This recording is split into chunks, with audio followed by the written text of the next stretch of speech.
Beloved, welcome back to the shop. Well, it's been getting down into the 30s, which means fall is coming. I can already see the vine maple starting to change color. It happens a little quicker up here in the mountains. You may feel like summer, but it's definitely coming. I was hoping to get the firewood brought in, the last of it, and I ran into a big problem here. Because the RH, or the relative humidity, has dropped so low, both my splitting axe and my mighty Bismarck have loose, wiggly heads. Now, since I'm not an East Coast man, that's something I cannot abide. So let's go into the shop and see if we can't get these sorted out, and then we'll get back to our bringing in the rest of our wood.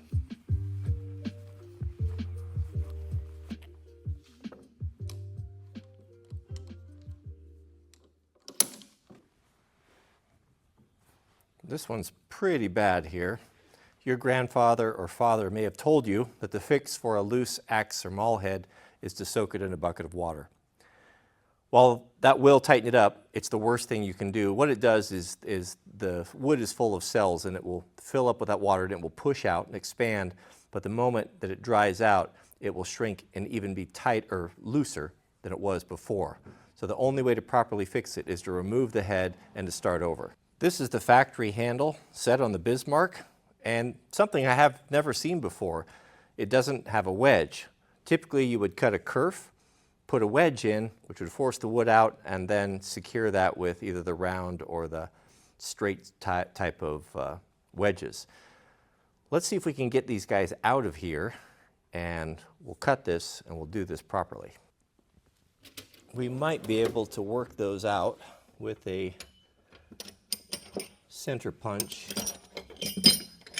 and a hammer.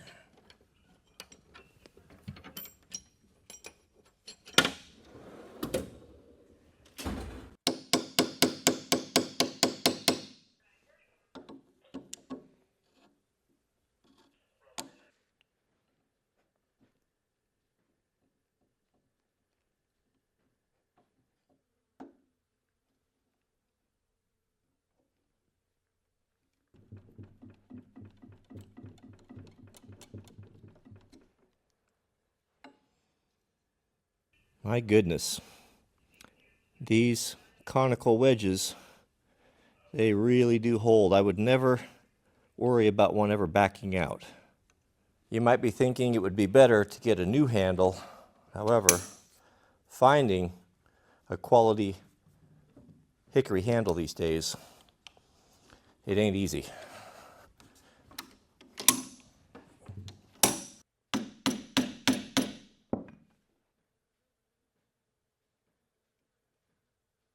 The trick is to use just enough force to lift it and not so much where you break the screwdriver.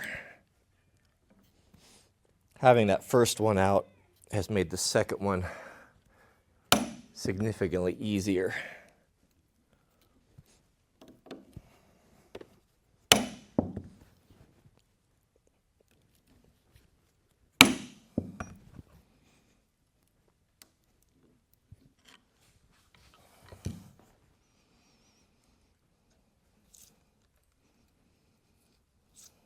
Okay, that went pretty good.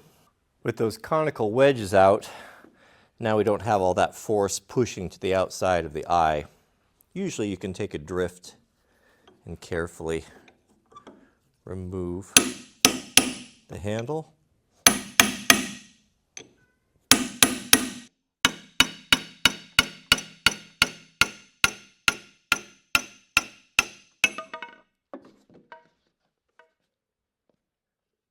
Now we can set this maul aside, or the head. We'll have to do a little work on that too, and focus on the handle. Now we're going to cut a kerf in this handle and set it properly so it doesn't come loose again.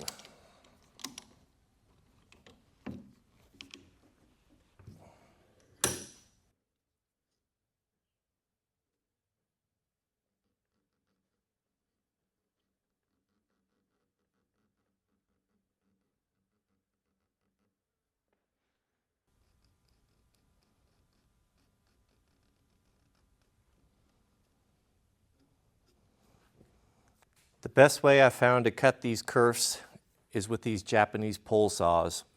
If I was going to recommend one saw to you, if you just wanted to have a good utility saw around the shop, maybe you're not a full-time carpenter and you don't want to put a bunch of money into one, these are wonderful. These Gaikuchos, they have a cross-cut type of teeth on one side, which is cutting across the grain, and they've got a ripping cut on the other side. So it's very versatile and it's very easy to use.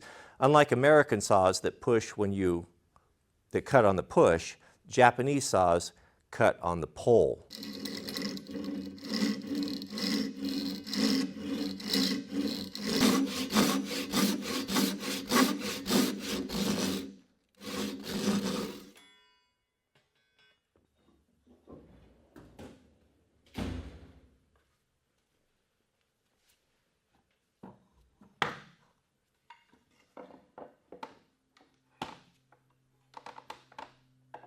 My favorite tool for roughing these handles in or refitting them is the four-in-hand tool.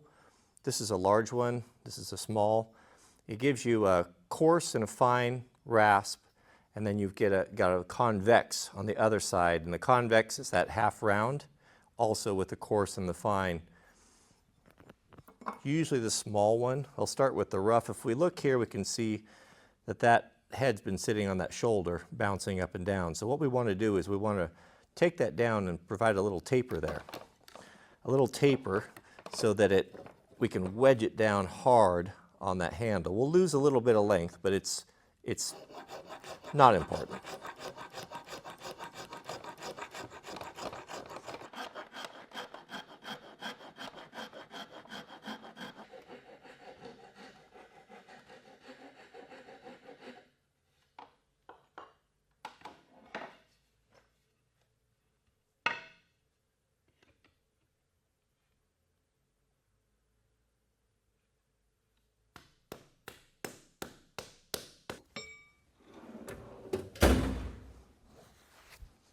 The best way to seat these handles, it's counterintuitive. It seems like you'd want to take this thing and smash it down there, but you run the risk of splitting the handle. So the time-honored tradition is to pound it in this way. A heavy maul, hammer, whatever you have, smack it squarely,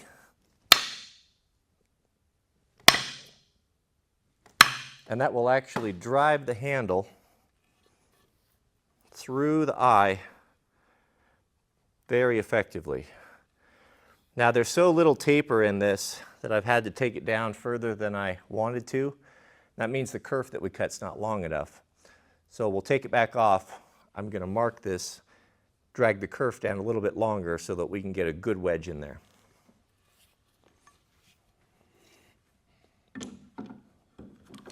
When that's all said and done, it's going to sit somewhere in there. So we'll take the kerf down to just about down to that mark. And I don't mind a short handle. 30-inch, they're going to be 32. 30-inch I think is handy, even handier than a 32 sometimes.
That's seated well there. You can hear it. Yeah, let me show you up close here what we're looking at. You can see we drove it so hard, it's starting to curl up and to shave wood off of the handle. It's pretty tight when it gets to that.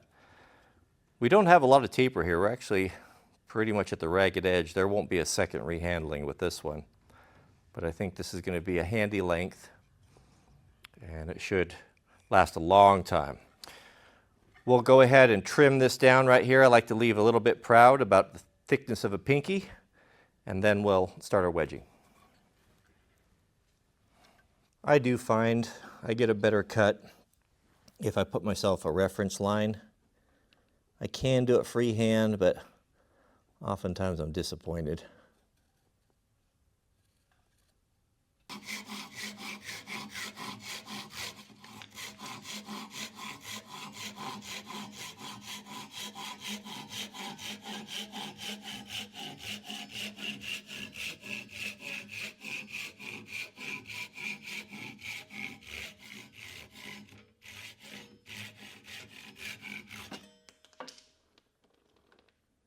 We can certainly reuse the wedges that came out of there, but I may have some new ones and we might as well have the best, right?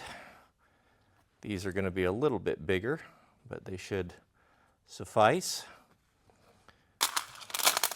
And we have a wedge here, a little bit long, so we'll trim that down.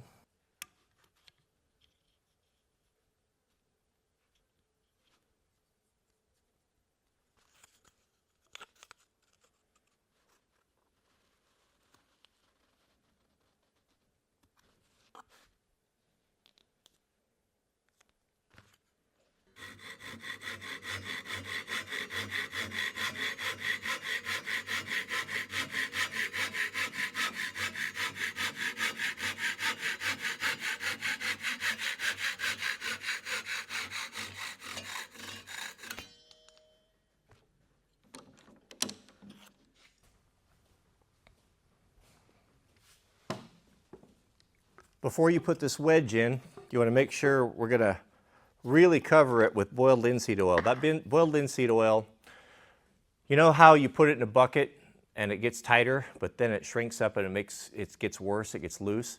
The boiled linseed oil will do the same thing. It will swell up the wood, but instead of evaporating, it will stay in it. So by periodically putting boiled linseed oil in the top, it can and will help keep the axe head tight to the shaft.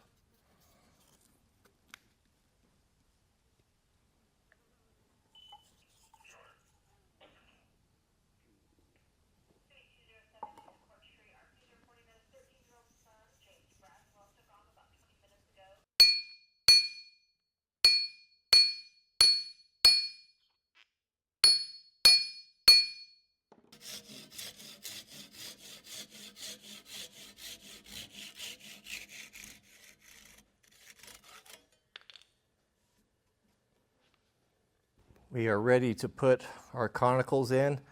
On a heavy striking tool like this, like a maul, it really gets there's a lot of force in it. And you have a bigger area. Putting two in is always a good idea. Now these will sometimes split 50-50, but that's okay. I just try to center them as much as possible. If they're too big, these are on the big side. Might be better off to go with two smaller ones. Here are two smaller ones, which seem to be a little bit more appropriate. Wouldn't you agree? Yeah, I think we'll go with that.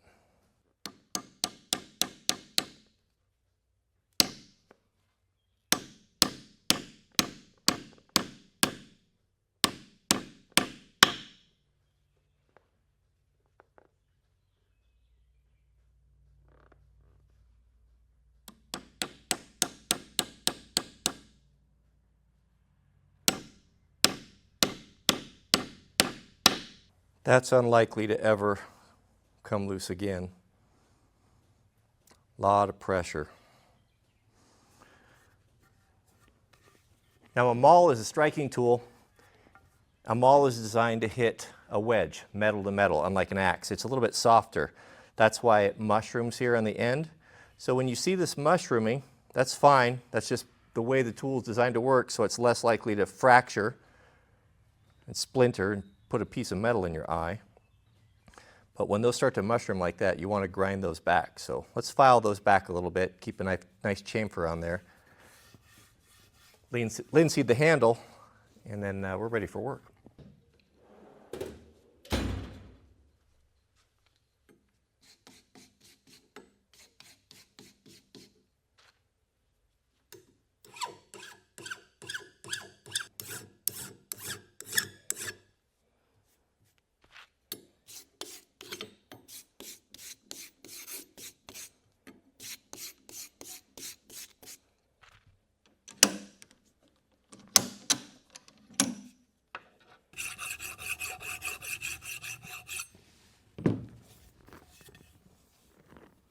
That looks better.